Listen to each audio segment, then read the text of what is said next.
Thank you. Good evening. Good evening to the resident alien subject slaves, Queen Hillary and her co-queen Billary. Send greetings from Clintonia. Turn out the lights, the new Camelot has arrived. I've often wondered, what does it feel like to be raped?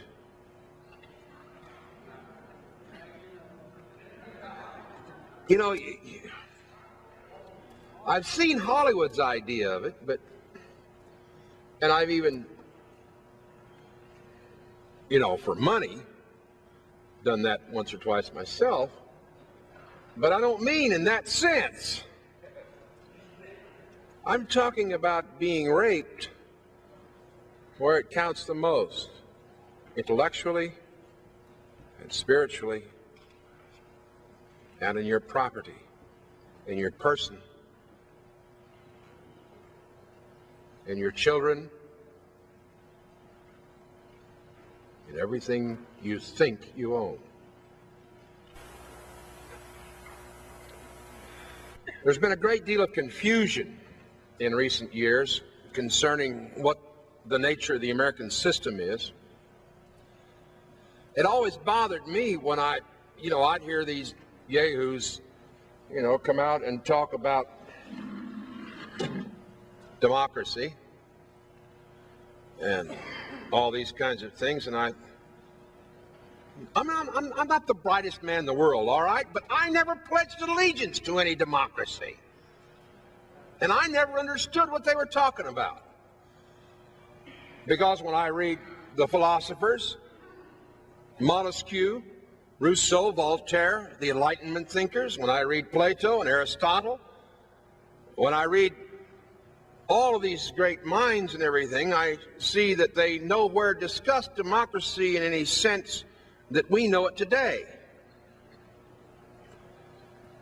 And so when I begin to look at the current state of what we call the United States of America and compare it to democracy, I see no resemblance to what democracy really is, because democracy is vox populi, vox dei. The will of the people is God, right? 51 people vote on a question out of 100, it's law. Now they can change their mind the next day and vote the other way, and that becomes just as valid a law as it was the first day. In the kind of democracy I see, on Monday it's illegal to murder. On Tuesday there's extenuating circumstances, of course. Now, on Wednesday there could be some, you see, there's some psychological problems here because of the upbringing. On Thursday the victim is accused of the crime, and on Friday it becomes legal to murder. Now, that's what I see as a modern democracy, but then again, that doesn't have anything to do with politics. Now, if anybody in this room is not confused by this time as to what I'm talking about, then you come up here and make the speech, because everyone is supposed to be confused at this point.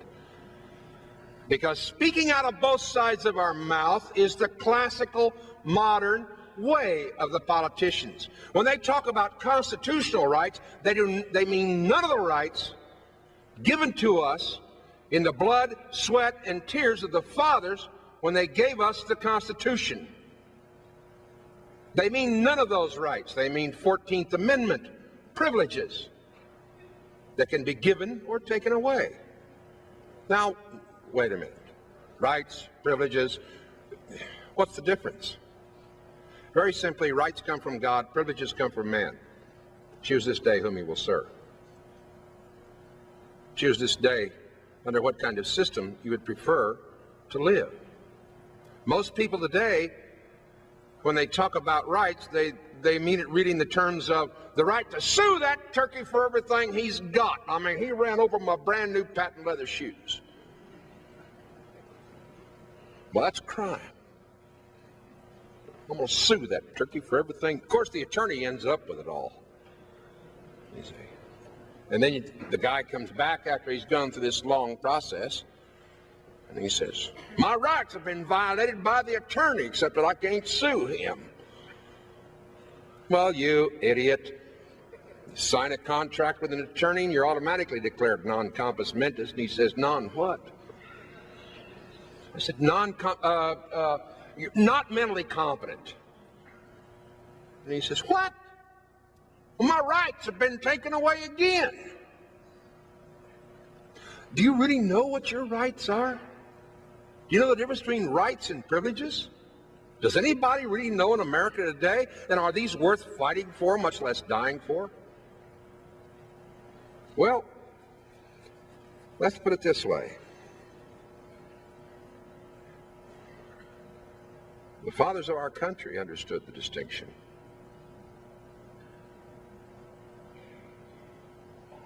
And we're supposed to stand on their shoulders.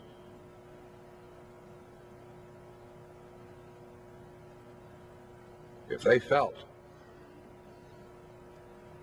that it was worth dying for, then perhaps we ought to reevaluate our current stance. A guy was asking me the other night, a very good friend of mine who's been in the battle with me for quite a while now, and he said, John, why don't we have any great leaders anymore? Because we don't deserve them. Lord Bishop Cranmer said in the 13th century, it takes a strong people to maintain a good society. Only a weak people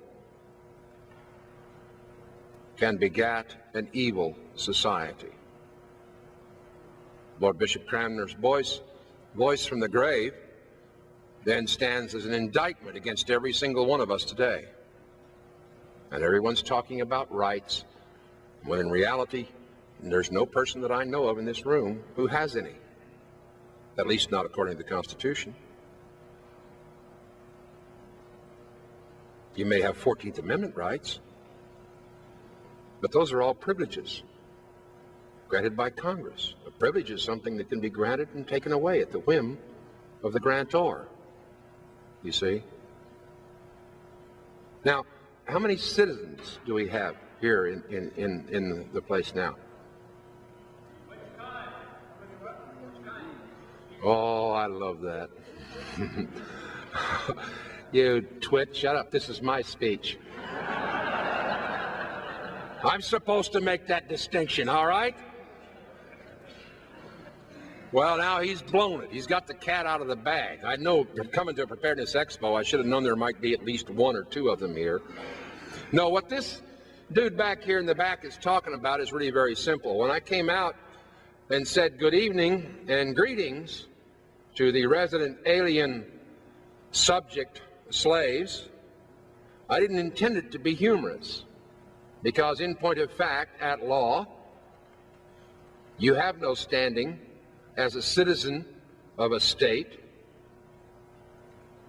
and you have certainly no standing at law as a citizen of the United States. You say, but how can that be? The answer is really very simple.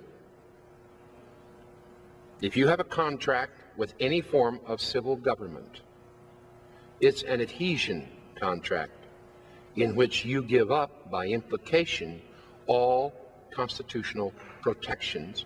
You change your status, give up your rights, and accept privileges, which the politician can give and take away from you. I had a friend of mine the other day, got burned by the IRS, and he says, John, what was I going to do? What was I going to do, man? These guys are beating down my door. They're threatening me and everything else, and just, you know, and my lawyer said, obey. Do what they tell me. That's the only way I can get out of it. I said, what privilege or benefit or immunity were you drawing that gave the IRS some kind of jurisdiction? And he said, I don't know what you're talking about. Then I said, you deserve to pay. And he said, all right, you explain it to me. And I said, you got a Social Security card in your pocket?